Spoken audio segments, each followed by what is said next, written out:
All right, everybody, good afternoon. We've got some more coaching hires, and I'll tell you, they're coming in fast and furious now. They're flying in quickly here over the last, I'd say, 24 to 36 hours.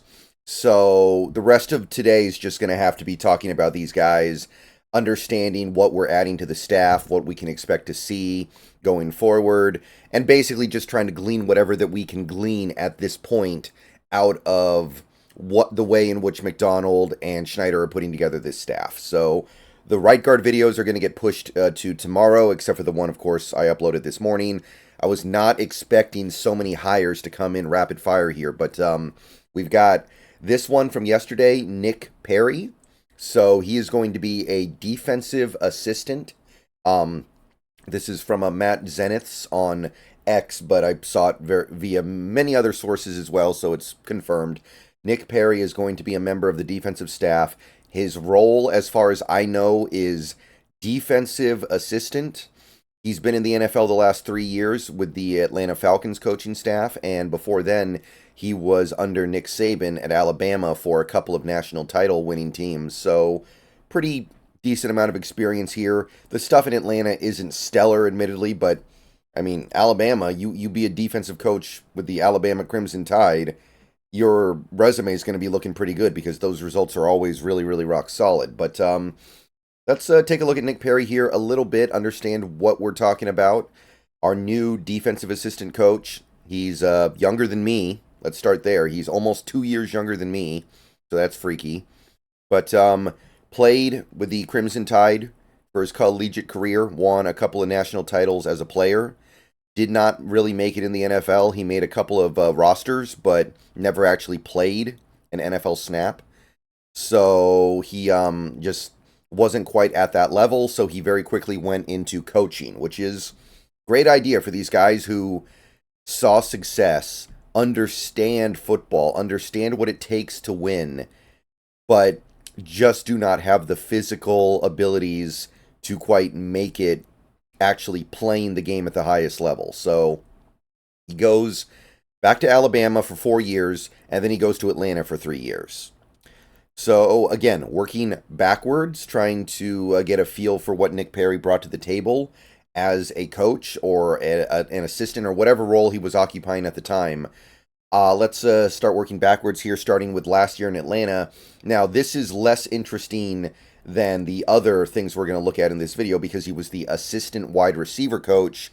So he's on the offensive side of the ball, which means less to us since he's going to be a defensive assistant. Now, it's tough to be an assistant wide receiver coach for the Falcons last year because they don't have a quarterback. They've got Desmond Ridder. I think they played a little bit of, I think it was Marcus Mariota. And it's just tough sledding, right? Like Drake London did what he could. Drake London had almost 1,000 yards. Probably about as good as you can do with a quarterback play that bad. So he was all right, I suppose. Kyle Pitts is basically a wide receiver, and he had an okay year. And after that, nothing really. It's like Mac Hollins, who averaged about 1 catch a game, 1.5 catches a game. And there's really not much else to say. Just they didn't get a lot from the receiver position. But more interesting than that would be the previous 2 years, 2022, 2021, where he was the defensive back assistant coach. So, again, you're drilling way down, right? You're going down beyond the head coach, the defensive coordinator, the defensive back coach, assistant defensive back coach. It's really hard to say what that guy might be doing. But doing our best with the information that we have at our disposal, I'm looking at this Falcons defense in 2022 and 2021. You've got some decent safeties, Richie Grant, Jalen Hawkins. Okay, that's all right. You got Darren Hall. You got Isaiah Oliver. He's pretty nice. He kind of starts to develop over this time, but Isaiah Oliver was 26 years old in 2022, so he was already a developmental piece from before Nick Perry got there. So I'm looking at this roster of defensive backs. I'm going back to 2021. I'm looking at this as well. Derman Harmon and Eric Harris were both safeties on the other side of 30, so they had been in the league a long time at this point. Fabian Moreau had been, I think he was a Raider for a little while, so he had been in the league for quite some time before this season. You still had Richie Grant here. Darren Hall was here as well. You had a guy like a Sean Williams. Jalen Hawkins was on the come up. So that stuff's pretty okay. But the big thing, the big the big win for Nick Perry during this time was probably A.J. Terrell, a second-round pick from 2020 who really started to come into his own starting in 2021. So we saw A.J. Terrell really elevate himself into the upper echelon of cornerbacks in this league starting in 2021 when he made All-Pro second team. So looking at Nick Perry as a coach, if you're trying to associate him with something good that happened on his watch, I think you would start with somebody like A.J. Terrell. That's the big development on this Atlanta Falcons secondary over this 2-year period, I would say. And A.J. Terrell hasn't been quite as prolific the last few years, but he's still considered to be a very good player, and he deserves that reputation. So, okay. At least I got something to sink my teeth into here, right? Like we did a little earlier today, we did Mac Brown. It was hard to find anything.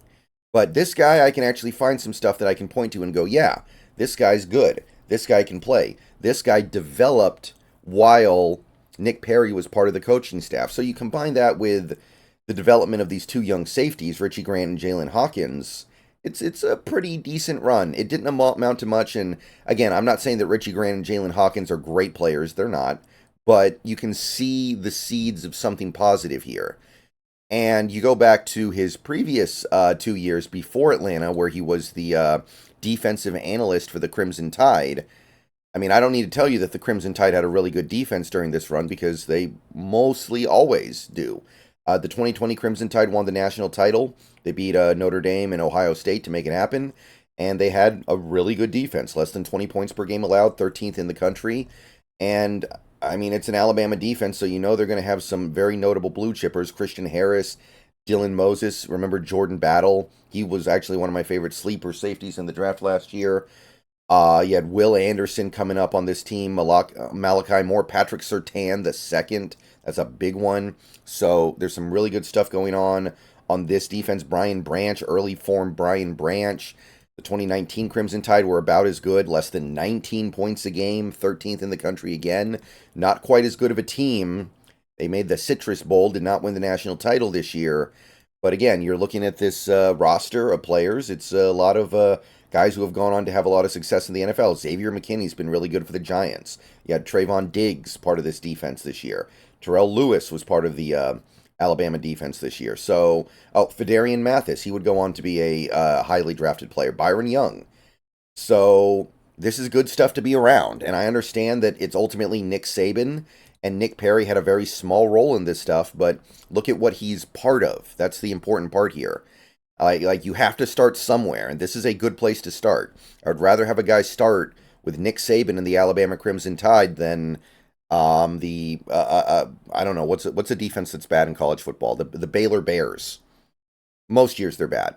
When I was younger, they were the team that was always really bad on defense. Oklahoma was always kind of bad on defense.